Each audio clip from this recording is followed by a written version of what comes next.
All right. Good morning, everybody. Sorry.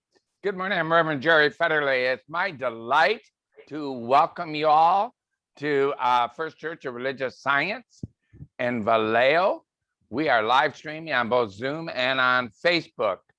And it's my delight to not only have Reverend Jeanne Phillips as our guest speaker, but to also have Lee Wingfield here to serenade us, to sing us, to lead in a birthday song.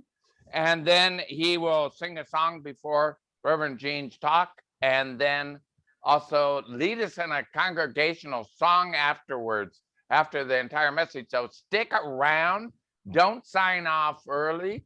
And I'll invite you all to turn on your mics at the very end of service. So now I'd like to invite you into prayer. Let's open up our hearts and open up our time together. So I invite you to just go within and breathing in that breath of God that gives us life, that gives our life meaning, that gives us our full expression of God through us. We are that unique being of God, that we are traveling this journey that some refer to as our human existence and the spiritual. So I just know that there is only one. There is only one of us here. There is the one mind, the one God, one divine love that we all are. So I know that on this beautiful day that God has created for our pleasure, that we step into it unafraid, unabashed, stepping rightfully into our highest good. I know it is all great. And I know that Reverend Jeanne is absolutely motivated, inspired to say all of those words that lift us up into the living the question at a high idea. And I know for Alex, our religious science practitioner, that she leads us in meditation and celebration of women. And we know for Lee, that his beautiful voice and his harmonious drumming on the guitar just opens up our hearts to hear and fully experience all the good in our life. And I know this. I want you to affirm this with me by saying, and so it is. So it is. All right. Lee, go for it. It's a happy birthday time. We only have one birthday this month, and he hasn't been to the church for about 5 years. Anyway, Cliff Marvin, if any of you remember him, he is, Alex calls him, and he is now 95 years old. So anyway, yeah, we're celebrating birthdays. It's your birthday is here. Your birthday comes just once a year.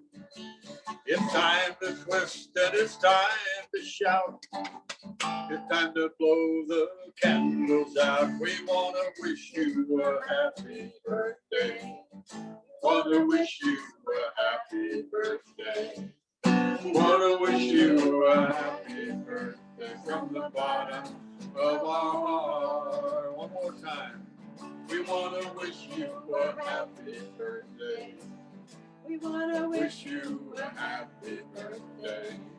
We want to wish you a happy birthday from the bottom of our heart.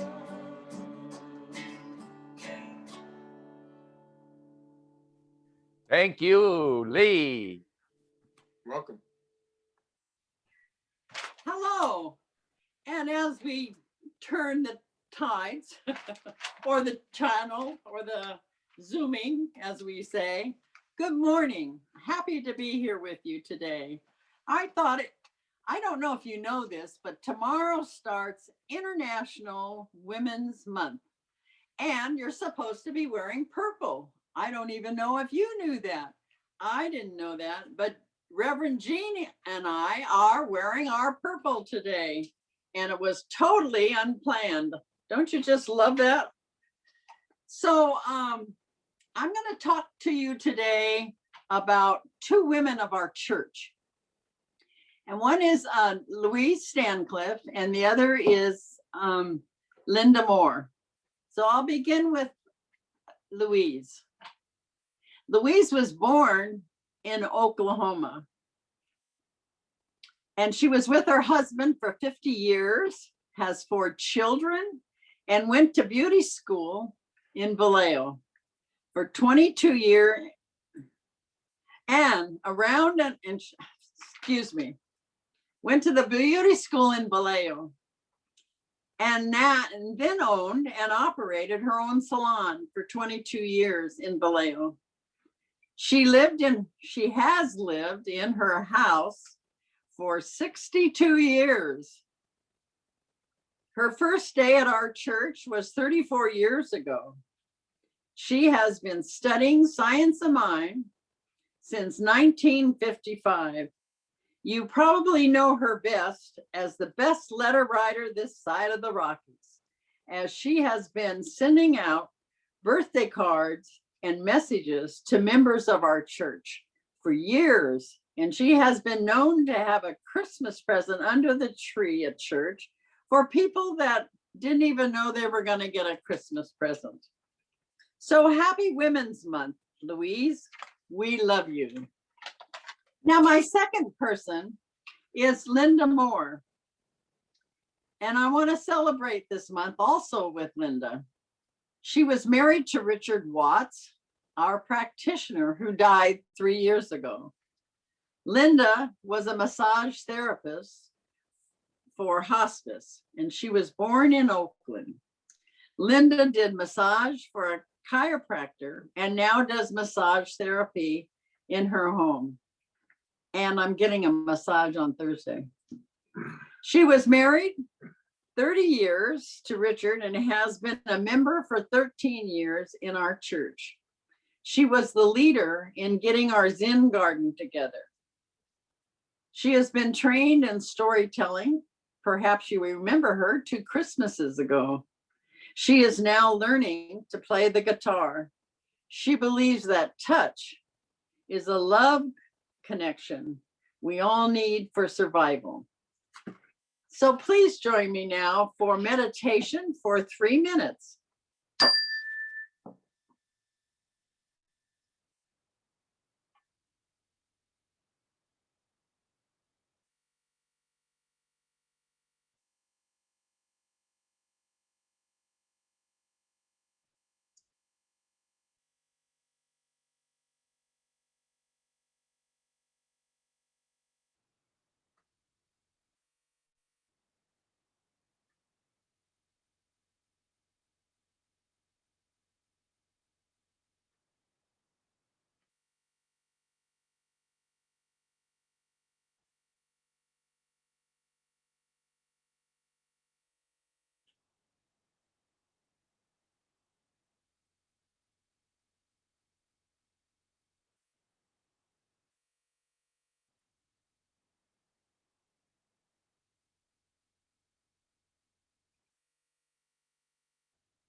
So thank you for being with us for the meditation. I'd like to leave you with a statement from Anna Quinlan. The life you have led doesn't need to be the only life you have. And so it is.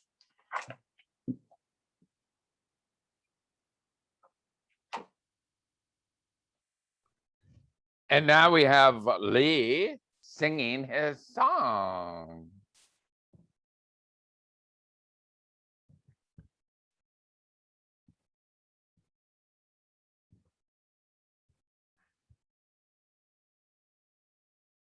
Alex, you're muted.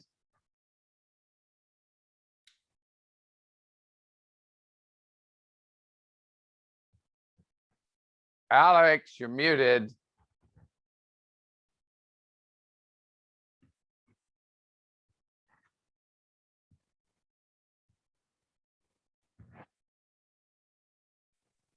Okay. Can you hear me now? Yes, thank you. Okay. This song that I'm going to sing on here to remind you is written by Reverend David Alt. Sure you're all familiar with him. I'm here to remind you of your magnificence,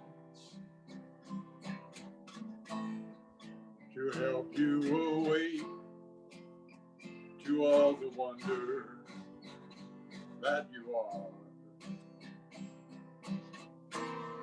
And I long to show you all the joy you're worthy of.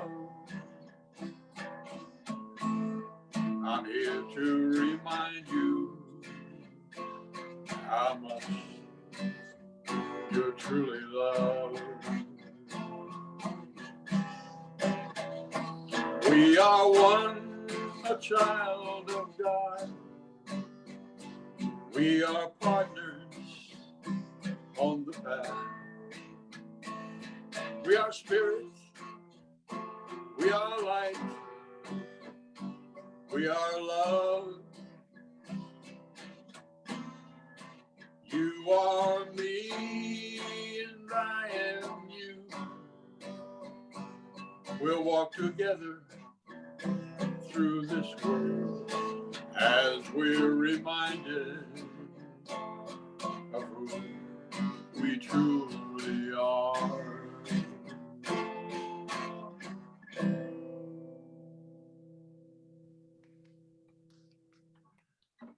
Thank you, Lee. You're welcome. I love your voice. I love your playing. I'm so grateful that you are willing to show up and do this for us to remind us how magnificent we all are. Amen. Thank you. Thank you. So it's my delight to introduce our guest speaker, Reverend Jeanne Phillips. I asked her to come back. Everybody loved her so much the last time that I wanted her to come back. Jeanne, I've known Jeanne for 20 years. She was one of my first Prac 1 teachers, and she was also my Prac 2 teacher.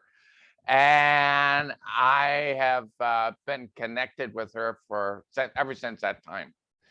And she's been a great supporter of mine. And so it's my delight to present her here. She is now a staff minister at New Vision in San Diego with my good friend and classmate, Reverend Patty Paris. And she's also a hospice chaplain and has been for more than 15 years, which also touches my heart. And so without further ado, Jeanne, we're all ready for an inspirational message from you. Thank you. Thank you. Thank you, Reverend Jerry. And Lee, oh, I love that song. And Alex, wonderful, beautiful meditation. And oh, let's go with the purple. Jerry, am I on screen? Am I? Okay. It doesn't look like it, but okay. So as Reverend Jerry said, the theme this month is open to possibilities. And so today's talk is living in the question, a high idea.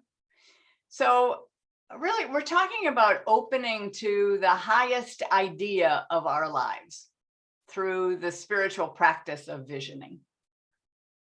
And the truth is, our lives are transformed and expanded when we live from the question, what is Spirit's highest idea of itself as my life?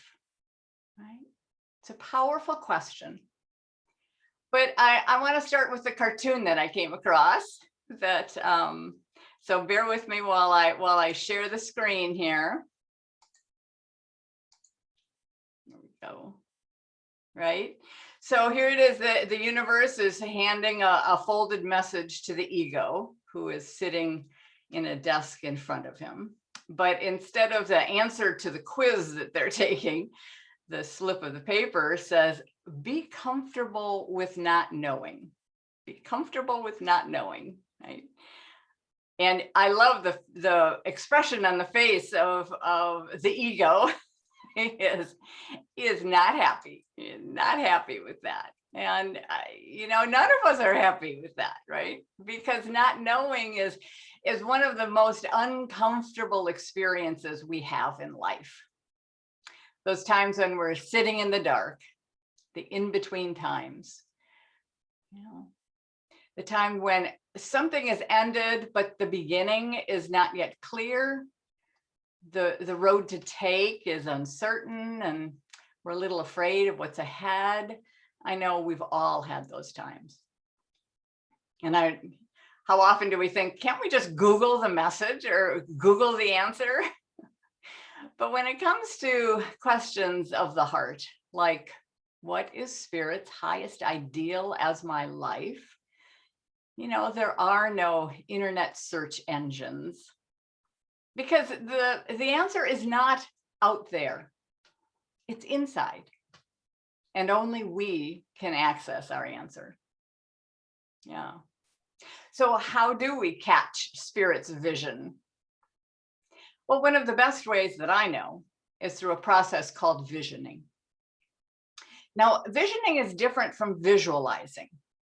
When we visualize something like our ideal life, the picture is based on past experiences, something that we've seen, maybe someone else's life, and we take that and we project it into our future. But the thing is, visualizing, we can only visualize what we know. So it's an extension of our past, maybe with a new, happier face, but it's built on the old. Visioning, on the other hand, is the process of opening to something brand new, never before known or experienced. It's being in that receptive space to catch the vision that's beyond the mind, beyond past experiences. And in case you're not familiar with visioning, here's a brief description. So it's a meditative process or practice where we set aside our preconceived ideas and become a space of deep listening to the divine wisdom within. So in that silence, we pose a series of clarifying questions, allowing the answers to come forward in our awareness. And they may come as words or phrases or pictures or symbols, images, sounds, feelings, or maybe just more silence, right? But the intention is to realize the highest, most expansive possibility for any project or organization or venture in our lives. And through visioning, we move our human selves out of the way and allow the inflow of the divine vision into our experience. So visioning really is living in the question.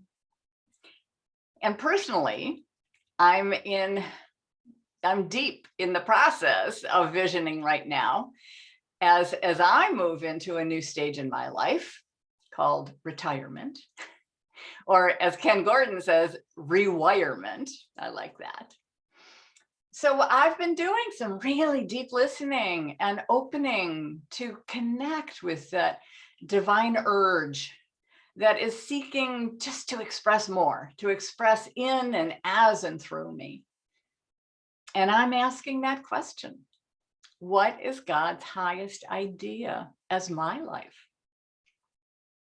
And I've realized in this process that it requires imagination and creativity, and more than anything, a willingness to open up to and embrace something brand new, something never been known or experienced before.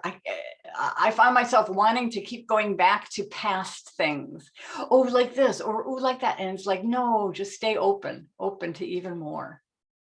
Because visioning breaks us away from what we think we know and invites something greater to guide us.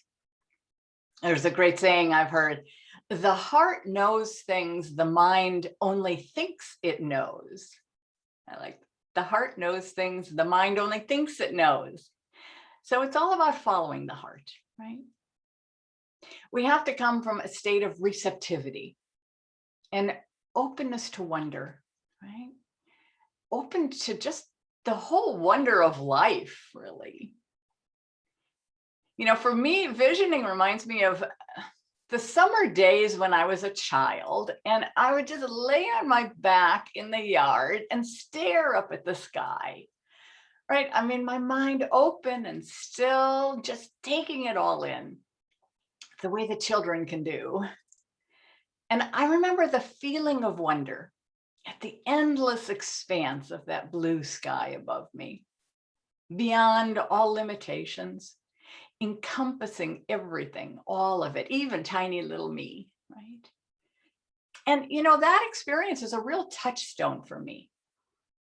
When I think about spirit and this divine life, how spirit breathes us and holds us and supports us, and with infinite grace, infinite supply, eternally, well, it's like the sky, right? And then there's the clouds, you know, so fluffy and soft. I remember just delighting and finding shapes that I could recognize, right? A bunny, a puppy, and then how they would dissolve in the breeze, right? And to me, they just represent the perfect analogy for the illusion of appearances, right? What seems so solid sometimes in our lives can just dissolve over time, and over prayer, and over meditation, and over visioning. A lot of dissolving can take place.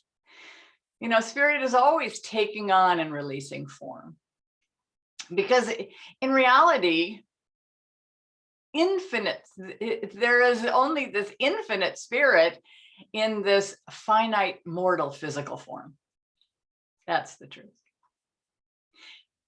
And then sometimes, you know, the clouds would cross the sun, and there would be shadows or shade before moving on, and the warmth of the sun returns. And I think now, you know, those shadows are like challenges and the difficulties that we face in life. They're also only temporary. I know that they will always move on. They will make way for the light, the truth that's behind everything, right?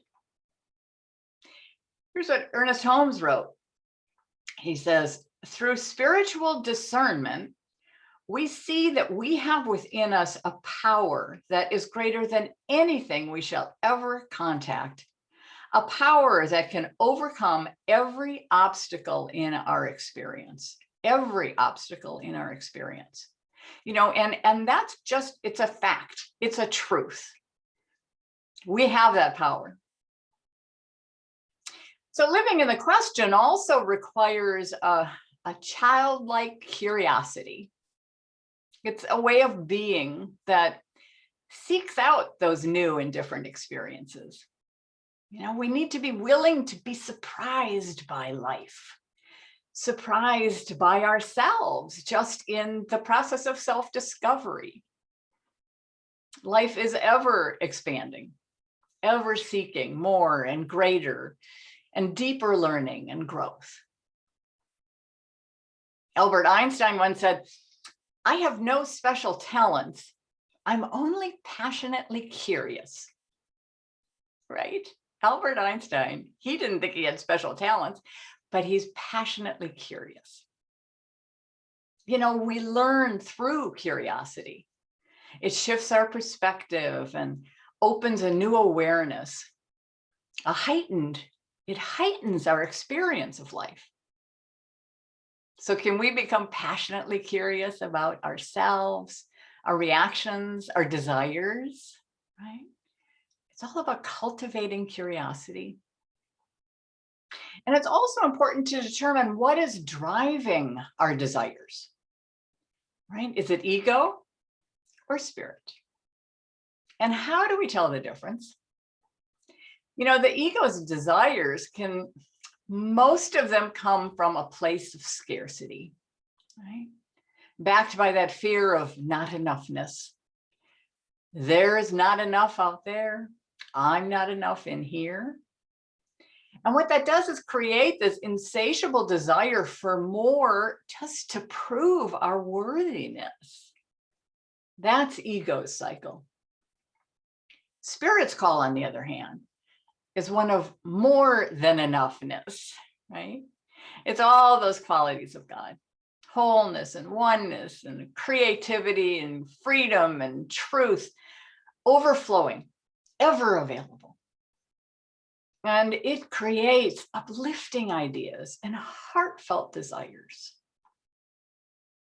You know, the more we live in the question, using our spiritual practices of meditation and prayer and visioning, the more we can let go of our personal agendas and ego cycles.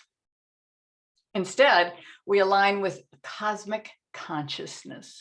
We align with that to experience a life of flow and manifest our desires for the good of all, for the good of all. You know, in 1903, James Allen wrote this. He said, "Dream lofty dreams, and as you dream, so shall you become. Your vision is the promise of what you shall one day be. Your ideal is the prophecy of what shall at last unveil. Dreams are the seedlings of realities." So dream lofty dreams, right? They are the seedlings of realities. I love that. You know, Michael Beckwith, the founder of Agape, it takes an example of a seedling even a bit further. He tells about an experiment where scientists weighed a big tub of soil, and then added a small sapling to the tub. Then they watered and fertilized the plant and gave it sunlight. And over time, the sapling grew into a tree, tripling in its size.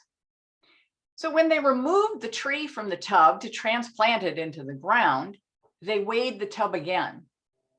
And guess what? The weight of the tub did not change, right?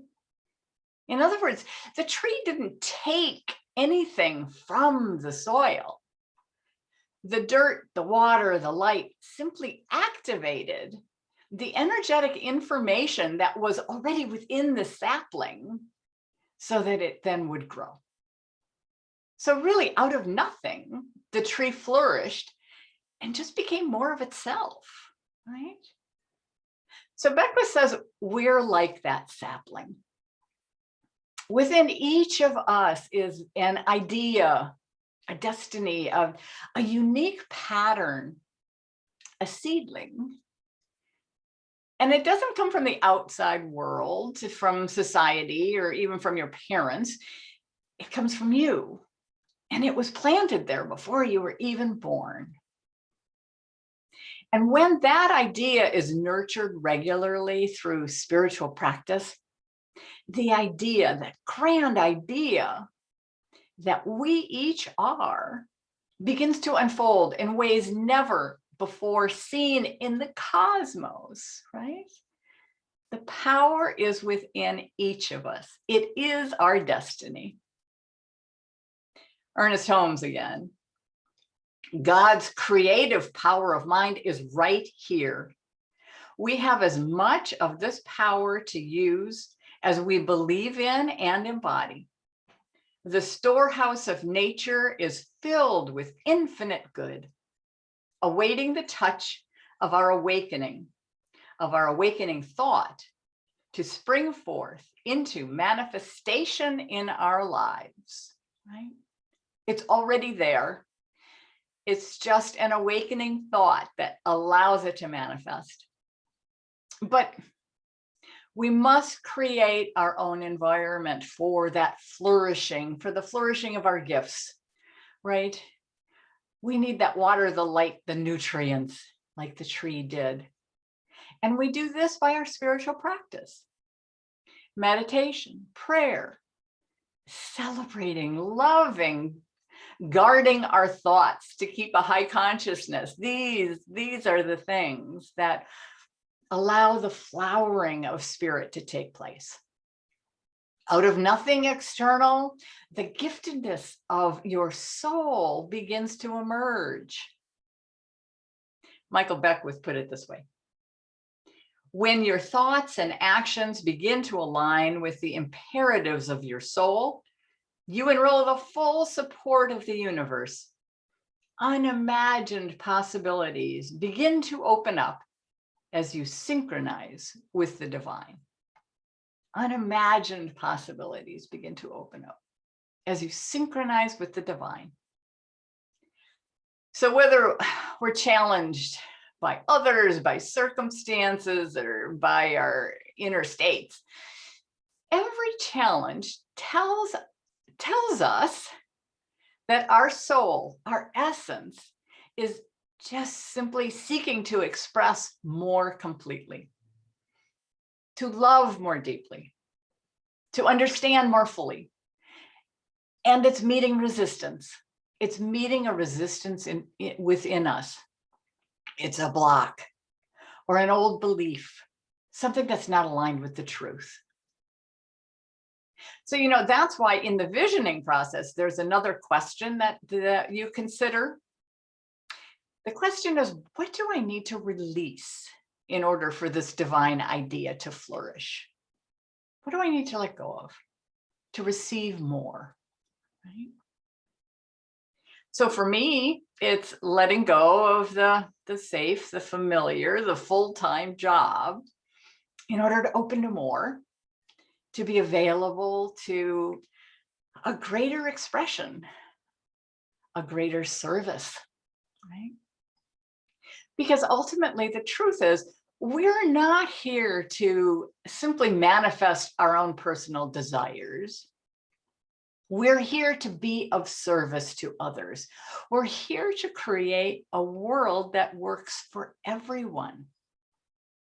We truly are called to this time, just the way it is, to awaken humanity to its spiritual magnificence, right? That's our role. That's what we're here for. We are here to be part of the collective evolution and the awakening of the world. That collective evolution, it moves us beyond the conditioned thinking of scarcity and of fear and of separation. And it allows us to tap into that cosmic consciousness to catch Spirit's highest vision for our lives and our part in the evolution of humanity.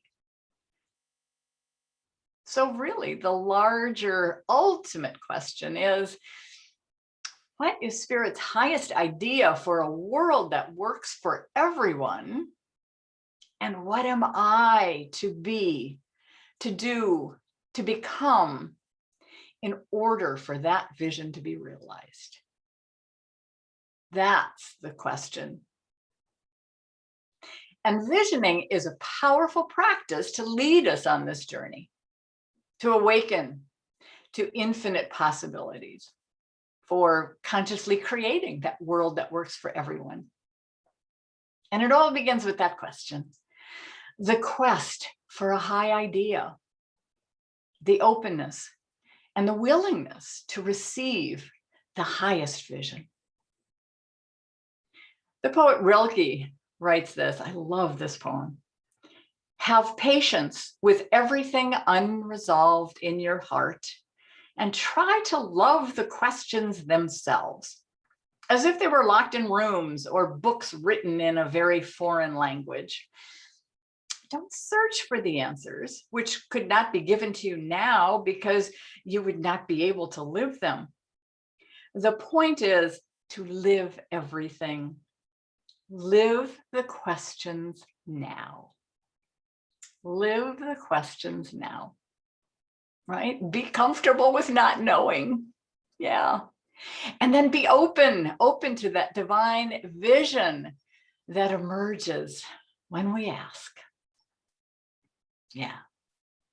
So I'd like to ground all of this in an affirmation. And so as you go through the week, you can be remembering this affirmation, and here's what it is. My life is the embodiment of Spirit's highest idea of itself as me. So now I'm going to have you repeat it with me, and I'll say it a little slower. My life is the embodiment of Spirit's highest idea of itself as me, as me. So that's my invitation to you this week, to ask that higher question, to live in a state of curiosity, remaining open to the possibilities. Be willing to experience a life beyond your wildest imaginations and works in alignment with the highest good for all. Yeah. So let's close in prayer. Just settling and taking all those words in and just knowing, joining together, knowing that there is only one power, one presence, the one source back of all things. It is the life, the love, the law of Spirit, always and everywhere moving into seeking that greater expression of itself, a greater expression of life, of love, of givingness. And I am one with this power and presence. It moves in and through and for and with me in every aspect of my life. It guides and guards and directs my every activity. And as I know this for me, I know this for each and every person listening now, and for all people everywhere, for we are one. And so in this oneness and this truth, I speak my word in strength and confidence. I know we are open to the limitless possibilities that stretch out ahead of us. We open ourselves to new doors, to new thoughts, to new ways of being, aligning ever deeper with the divine design and that unique pattern within each of us. As we live from a place of curiosity and openness and willingness, I know that infinite wisdom guides us and reveals Spirit's highest vision of itself as each one of us. And I am just so grateful for this knowing and for this opportunity to experience life in this larger, more expanded way. And so I release this word into the law of love, knowing that it is already done. It is done in the mind, and it returns to me fulfilled, for it cannot do anything but. And so it is. Amen. Wow, amen. Thank you so much, Reverend Jeanne. That was awesome. I loved it. I loved it. I loved it. And I loved your prayer too. Wow. So I'm going to invite everybody to hang around. I'm going to make one short announcement. Then I'm going to open up the community room and invite everybody to open up their mics because Lee is going to lead us in a congregational song, and we're going to try joint singing on Zoom. So don't go anywhere, give up any resistance, stay open to the question, and we're going to have a little singing along. So I'm going to say, my announcement is what quite often I make every Sunday because it's an important one, and that is this yellow building, which we call our First Church of Religious Science, it needs support from y'all. And that's my Texas way of inviting you into online giving through PayPal at our website, firstchurchofvallejo.org, or through your bank, or drop a check in the mail to First Church of Religious Science, 229 Springs Road, Vallejo, California.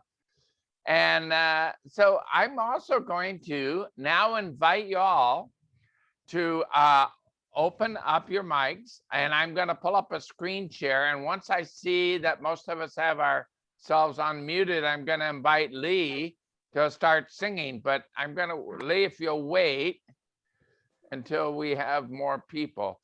Can everybody see you got to have heart on the screen? Yes. All Yes. right. Great. I think that's a song you're going to lead us in, right, Lee? Yeah, that's true. All right. So I'm going to leave the recording on, and I'm leaving Facebook share on until after the here. song. All right, Lee, let me see. Is everybody almost? I've got so much on my screen right now. It's unbelievable. But go ahead, Lee. Take it away. You gotta have heart. All you really need is heart. When the The other win. That's when the grin will start. Alex, you move the mic closer to Lee. gotta have heart.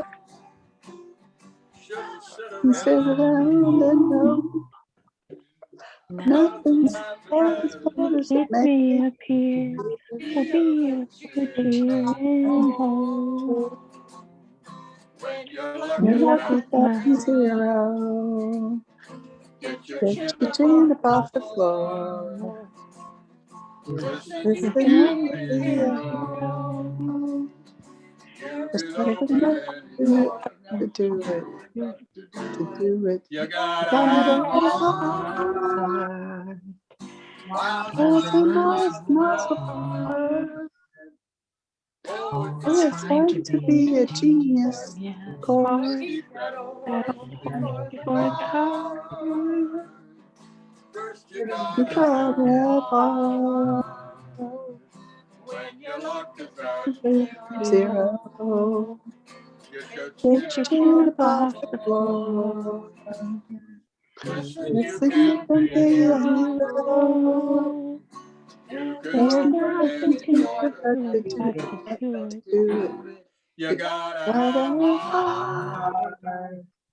Miles, Miles and miles apart. Oh, it's fun to be a genius, of course. Keep Keep that that old horse before the cart. First you First, gotta gotta have have Have heart. All right. Thank you, everyone. Good. That was a good trial. But what I'm going to encourage you next time, Lee and Alex, move the mic closer, because for me, I could barely hear Lee. And so I tried to say that, but I think I got drowned out in the singing. Yeah, well, we can hear you guys. Hello, everyone. So now while you're all waving, I'm going to end the recording, and then I'm going to end Facebook.